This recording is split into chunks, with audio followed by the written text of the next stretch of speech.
பேசி முடிக்கட்டும். நான் பேசும்போது குறுக்கிட்டீங்கன்னா நான் கட் பண்ணிடுவேன். சரி, பேசும்போது குறுக்கிடுறதுக்கு நீங்க இதே வேலையில எழிலரசன் சார், நீங்க கேள்வி பதில் சொல்லுங்க. நான் சொல்லிட்டு இருக்கேன். 2,10,000 ரூபாய் கொடுக்கறதுல 72,000 ரூபாய் கொடுத்துட்டு பிரதம மந்திரி வீடு கட்டும் திட்டத்தை என்ன மாதிரி அது தடையா இருக்குன்னு சொல்லிட்டேன். மக்களால திருப்பி செலுத்த முடியாத அளவுக்கு தடையா இருக்குன்ட்டேன். நீங்க அது எவ்வளவு அமௌண்டே உங்களுக்கு தெரியல. ஆனா கலைஞர் கனவு இல்லத்துக்கு வந்து நீங்க குறிக்கிடுறீங்க. கலைஞர் கனவு இல்லத்துக்கும் உங்களுக்கு சம்பந்தம் கிடையாது. உங்களோட கான்ட்ரிபியூஷன் கம்மி, 41,000 ரூபாய் தான். முதல்ல அதை தெரிஞ்சுங்க.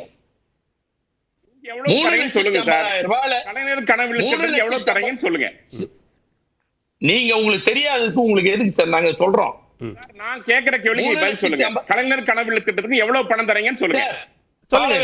நான் பேசிட்டு இருக்கும் போது பேசுங்க சார். அவர் நீங்க கேட்ட கேள்விக்கு பதில் சொல்றாரு. சொல்லி முடிச்சிட்டு எவ்வளவு பணம் தரீங்க வீடு கட்டுறதுக்கு? நீங்க குறுக்கால பேசுங்க. எழிலரசன் சொல்லி முடிங்க. நீங்க எப்படி அனுமதிக்கிறீங்க? இல்ல